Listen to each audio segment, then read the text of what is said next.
Hannikainen, and I'm a software developer at Solita. And I'm today going to talk about Clojure, lenses, and traversals, and what they are and how they can be used. So I'm going to start off by talking a bit about what kind of problems nested immutable data causes. Primarily when you want to change something or you want to maybe read something in a bit weird way. Then I'm gonna go over quickly that what kind of solutions lenses actually provide here, how they can be combined, how you can write your own lenses, what traversals are, and how they fit into the picture. Then I'm going to go over the original example with the lens library, and if there's time, I might go over why do they actually work. So, starting off, we have a blob of data here, a list which contains maps, which contains some other data, and this time we would like to change the salary history for everyone who's in development. Specifically, we would like to increase the latest entry because for some reason someone put too low numbers in there. So we would first like to filter out only those who are developers, and then focus on those with last entry in the salary history, so skipping the ID number 2 here, and then increasing it by 10%. But the problem is that the data is nested within some lists and stuff, and we are using an immutable language, so we can't just go over the list and set things. But, well, let's try. This is a quick function I wrote that does it. Well, see, it's relatively simple Clojure. You map over the row, then pick out all of those who are developers and don't have an empty salary history, and then update the last element in the salary history. Well, there's nothing really wrong about this. If there's only like one or two places in your code base where you're doing this kind of data manipulation, then it's probably just fine. But if you're handling out some complex data transformations multiple times in different places at your code base, you might want to start thinking about using something that actually composes better than the standard Clojure functions here. But let's take a small step backwards. Lenses are essentially a way to view things and update things. And in our case, there are essentially guidelines on here's a blob of data. How can I get some part of this data out, or how can I update this data I'm currently looking at? And to do that, we need a couple of functions. These are from a library called lentes, which is a pretty nice library. I can recommend it. First, we are going to skip the actual function bodies here, but there are three functions here. The first is lens, which takes in a getter and a setter. The first function knows how to get some subpiece of the data out. For example, if you have a list, then it could be the function first, which returns the first element of the list, and setter, which is a function that knows how to update the thing, whatever the getter is looking at. For example, if you want to update the first element of the list, you would use update, then give the list, then 0, and the function you are updating it with. The second is view, which takes the lens and some data, and then returns the value whatever the lens is pointing to. And the third one is over, which takes the lens and the data and some function, and it uses the function to update the data at the point where the lens is pointing. So if we take the simplest lens possible, which is identity, which does nothing, here it's essentially just like calling identity on the data. It doesn't do anything, so it returns the list given as is. We are using some other lenses as well, FSD, which returns the first element, SND, which returns the second element, or focuses on the first and second elements, actually. So if we take the first lens and give it a list, then it will return the first element in the list, which is 1. And if we use the over function, which updates things, we give it the lens function and the data. It will focus on the first element, call the function on it, and replace the element with that return value. So in this case, it will call increase on the 1, which returns 2. So the result is a list, or a vector containing 2. These can be combined using the function composition from Clojure core, which usually works from right to left with functions, but with the lenses it actually works from left to right. So if you want to first take the first element in some list and then the second element from that sublist, then you can just combine the two lenses with comp and then pass it as a lens. And it will first, in this example, it will first focus on this pair here, and then finally this element here. You can use the same stuff when using over, so you can call increase on that same element using the very same lens, and it will update the value to 3. This is simple stuff. So at this point, we basically have a really complicated way to do updating. Wow. But well, let's take a closer look at how you can use this library to implement your own lenses before moving onwards. In this case, we have the identity lens, which, well, doesn't do anything. It's composes of 2 parts, which is the getter and the setter. In the identity lens, the getter part is the identity function from Clojure core, which returns the value what is passed in. This is the getter. If we would like to make a lens that focuses on the first element, we would use the first function.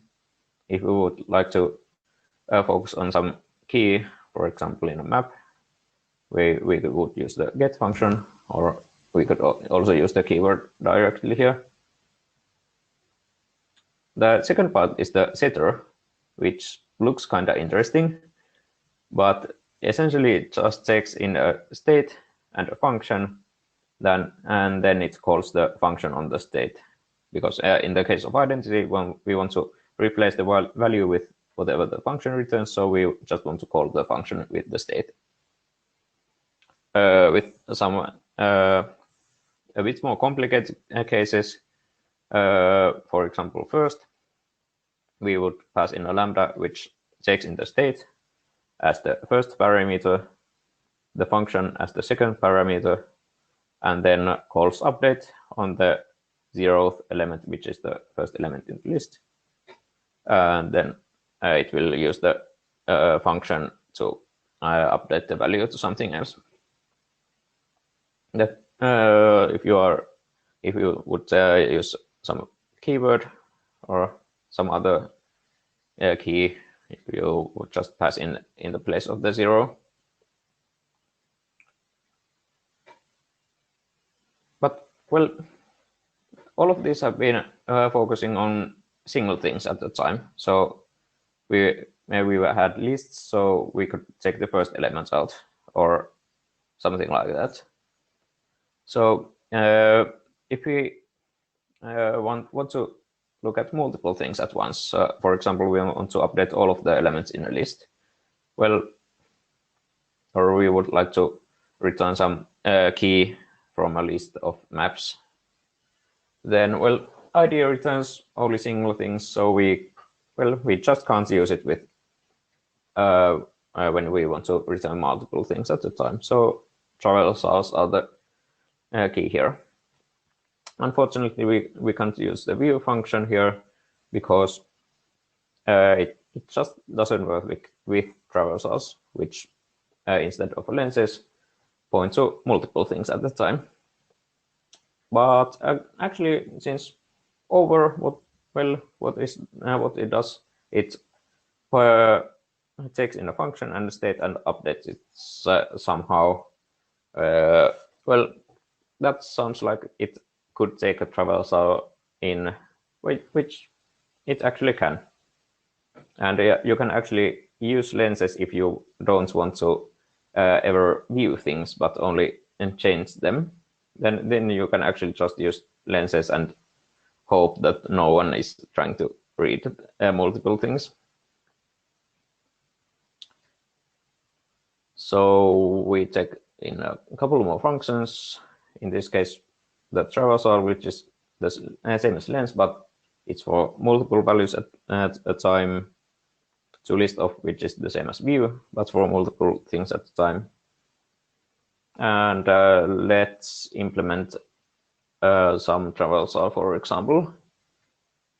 For example, here we have a traversal for all elements in some sequence. When we want to go over some things, we pass in the first function should return some sequence of things in case we want to go over all elements in a sequence. So identity returns the sequence as is. We could also use seek here or something, but I think identity is the clearest one here. The setter is a bit more complicated, but still pretty clear. We are still taking in the state and some function, and the standard Clojure core gives us a function called map, which goes over some list and returns a new list with the function called over all of the elements. And as I said, you can actually skip using this specific traversal function if you never want to use the lens for reading things. Well, how about some more complicated examples? If we would like to focus on the last thing, we could just take the last element out of the list and call it a lens. But since the element might not exist, it's actually a traversal, because if it doesn't exist, we don't want to return anything. But if there's one element, we would kind of like a list of that one element. In this case, we are returning a list. So when reading things with a traversal, the reading part is pretty simple. We are taking in a piece of data with this first function. This is the jitter. So if the data is a non-empty sequence, then return the last element of that sequence in a list. Otherwise, return an empty list or a vector. Updating is also pretty clear. If the sequence isn't empty, call update on the last element of the sequence. Otherwise, return the sequence as is. And one more a bit more complex example here, filter, which takes in a predicate, and we would like it to focus on all elements which satisfy this predicate. Someone might actually know that this might violate some specific traversal laws, but we are not going to talk about them now. But let's just assume everything just works. So traversal, we have this wonderful function called filter from the Clojure core, which takes in the predicate and data and returns every element which will satisfy the predicate. Updating is a bit more messy, but it takes in the data and the function. So we thread the data, call the function on all of the elements which satisfy the predicate. So if we would have a list of 1, 2, 3, 4, and we would like to call it on all of the even members, we pass even as a predicate and some function, so it will here call the if we pass increase as the function in over, this would call increase on all of the elements in that list. And finally, since we don't want to change the data type, we throw it back into the container in which the data was in. Well, here we have some maybe 30-40 lines of code in total. Let's take a look at the original example now and whether these can be actually used there. So in the original example, we are mutating data, so we are going to use over, and then we are going to take all of the elements there which have the department as developer, focus on everyone who has the focus on the salary history vector, focus on the last element of the vector if it exists, and then just call the increasing function there, which in here raises it by 10% and then converts into an int, and then just pass in the data. Yeah, this function essentially does the same thing as the original function did, but by writing like 50 lines of code, we can reduce this example from 9 lines of code to 6 lines of code. The original function might be improved somehow, but since it's nested here rather than being sequential data, at least threading doesn't really work here. Some other method actually might.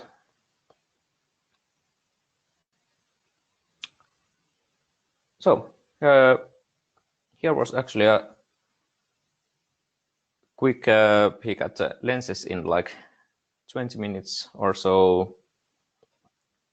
Are there questions so far?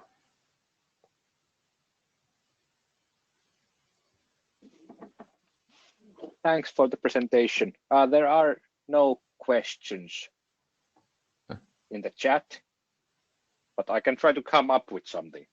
Why wouldn't threading work with the original example? Because the code is nested rather than being sequential. So I can show it. I wonder what happens if I press this. Everything explodes. Yes. So is my idea showing? Yes. Yes. So here we have a bunch of code relating to the lens stuff here. So here's the function in the example. Here it's in unthreaded form. We can use this thing.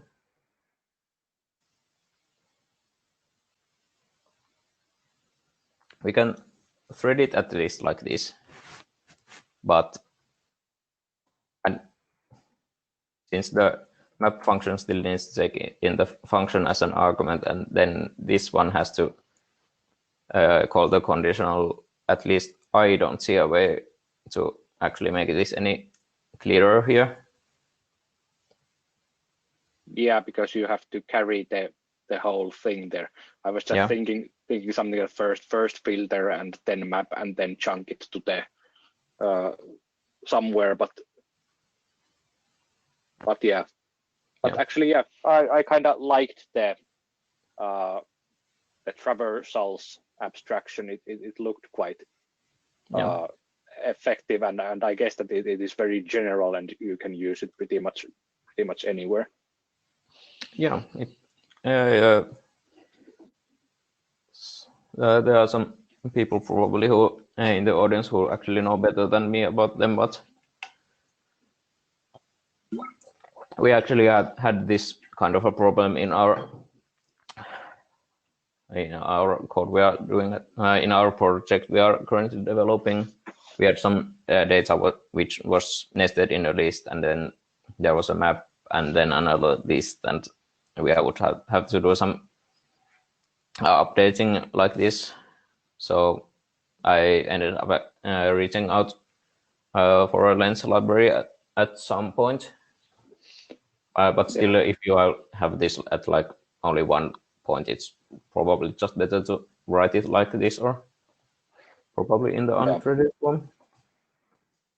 Have you seen many lenses libraries used in Clojure world? At least personally, I haven't seen them used so much, but I've seen a couple of talks about them also earlier. So do you have any idea why they aren't so, or are they not so widespread within the Clojure community? I don't think they are so widespread, pretty much, since Clojure actually has a pretty good standard library, especially things like update in and assoc in and so on. They work really well with the standard data types in Clojure. The things that they start to fail in are exactly when you have multiple things to do. For example, in this, you could actually easily focus on the first row here, and then, well, at least the first element here, by just using update in and then passing in 0 as the first key, and then salary history as the second key, and 0 as the third key. But I'm not sure if you can actually focus on the last element using updating that easily. I guess what I have at least seen more is changing the original data to better suit the standard Clojure functions instead of creating new functions to suit arbitrary data. But but pick your poison. Yes. Okay, there's actually a new question in the chat. What are the differences between different lenses libraries? Well, personally using the library I mentioned earlier, that is Lentes. There's Spectre is the another one that I've seen. It's a bit different since it actually uses Clojure spec rather than using standard functions. I'm not actually quite sure that's how it works, but if I would have to guess, I'd like to think that this is a bit more general, but Spectre would give earlier error messages, since it actually does checking with Clojure spec that the arguments are correct and so on. Okay, there was also. Yeah, please go on. I haven't really checked that how Spectre works. You're asking? Yeah, the next question was exactly about Spectre.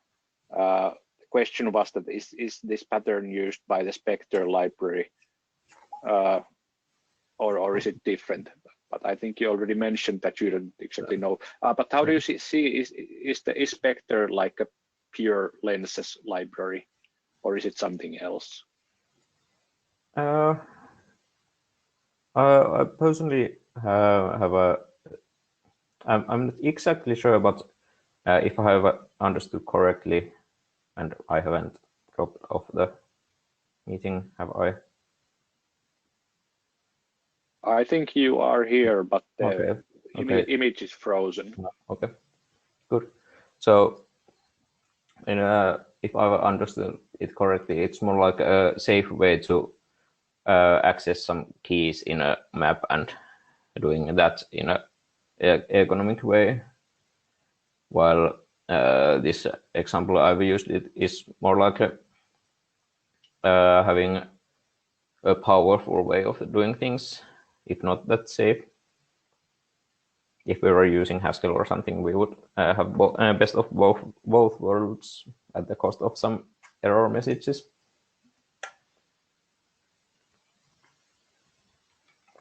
Okay.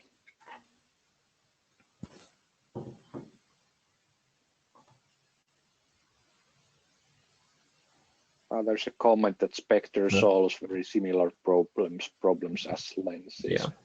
But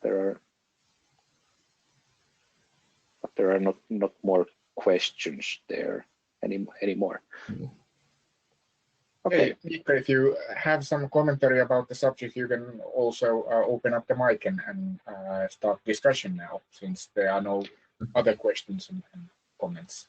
Yeah, please, if you have something to say, open up or say hi or something.